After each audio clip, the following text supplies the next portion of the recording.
Hello, আসসালামু আলাইকুম।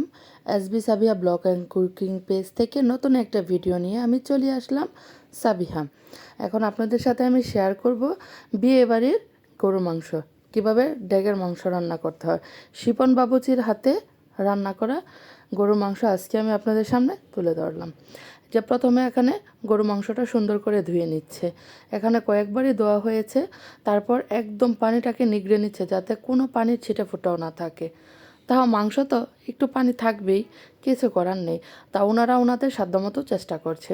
এখানে একটা বড় ড্যাগের মধ্যে দিয়ে দিল প্রায় এখানে 2.5 কেজির মতো পেঁয়াজ কুচি, আর এখানে দিল 2 কেজি সরিষার তেল।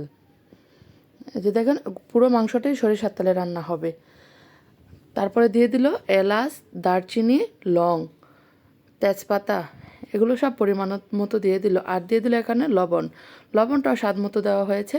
এখানে হলুদের গুঁড়া দিল প্রায় 100 গ্রামের চেয়ে একটু বেশি হবে হলুদ গুঁড়া।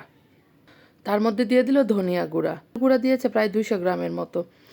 দিয়ে এটা সুন্দর করে একটু পানি দিয়ে দিবে। এই যে এখানে একটু পরিমাণ মতো পানি দিয়ে এটার মধ্যে আদা রসুন দেওয়া হলো প্রায় 1 কেজির মতো আদা রসুন। এখানে 1 কেজি প্লাস বা 1 কেজির মতো আদা রসুন দেওয়া হয়েছে। তারপর এটা সুন্দর করে নেড়ে চেড়ে ওনাদের যে খুন্তিটা বড় ওইটা দিয়ে ওরা নেড়ে চেড়ে মিশিয়ে নিচ্ছে। আমি শুধু ভিডিও করেছি, প্রচণ্ড গরম ছিল ওই দিন। এই গরমের মধ্যে দাঁড়িয়ে দাঁড়িয়ে পুরোটা ভিডিও করেছি। এখানে আরেকটু পানি দিয়ে দেওয়া হলো, দিয়ে এটা সুন্দর করে চুলার মধ্যে বসিয়ে দেওয়া হবে। এখন এই যে চুলায় যখন বসিয়ে দেওয়া হবে, যখন গ্রেভিটা একটু গাঢ় গাঢ় হয়ে যাবে তার মধ্যে দিয়ে দেবো প্রায় 1 কেজি টক দই। পুরোটা টক দই এখানে দিয়ে দিচ্ছি। দিয়ে এটা সুন্দর করে মশলার সাথে মিশিয়ে নেব ভালো করে। যখন এটা সুন্দর করে কষানো হয়ে যাবে, মশলার সাথে মিশে যাবে, তার দিয়েছে দিয়ে এটা সুন্দর করে নেড়ে চেড়ে নিচ্ছে বাবুর্চিরা। এখানে তিনজন বাবুর্চি ছিল। এখানে যে মেন যে বাবুর্চি তার নাম হলো শিপন বাবুর্চি। উনি এটা সুন্দর করে নেড়ে চেড়ে মিশিয়ে নিচ্ছে। আমার ভিডিও যদি আপনাদের ভালো লাগে অবশ্যই প্লিজ আমার ভিডিওতে লাইক করবেন, ফলো করবেন এবং শেয়ার করবেন। এসবি সাবিহা ইউটিউব যে চ্যানেলটা ওইটা অবশ্যই সাবস্ক্রাইব করবেন। আর যখন মাংসটা এইভাবে দেওয়া হয়ে গেছে, আমি এটার ভিডিওটা নিতে পারিনি। এখানে কিন্তু জয়ফল, জয়ত্রী আর হলো 4 রকমের বাদাম গুঁড়ো করা পুরোটাই এখানে দিয়ে দেওয়া হয়েছে। দিয়েই কিন্তু এটা ঢাকনা দিয়ে ঢেকে দেওয়া হয়েছে। তারপর এটা ঢেকে ঢেকে রান্না করে নেব যতক্ষণ পর্যন্ত এটা সুন্দর মতো কুক হয়ে যাচ্ছে।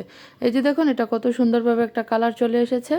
এখানে আরেকটু লবণ লাগবে, ওনারা টেস্ট করে দেখেছে যে এখানে লবণ হয়নি, তাই ওনারা পরিমাণ মতো আরেকটু লবণ দিয়ে দিল। লবণ দিয়ে যে মাংসটা প্রায় রান্না হয়ে গেছে।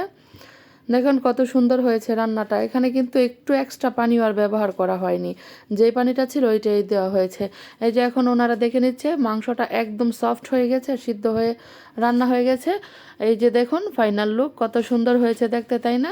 সবাই ভালো থাকবেন, আল্লাহ হাফেজ, বাই।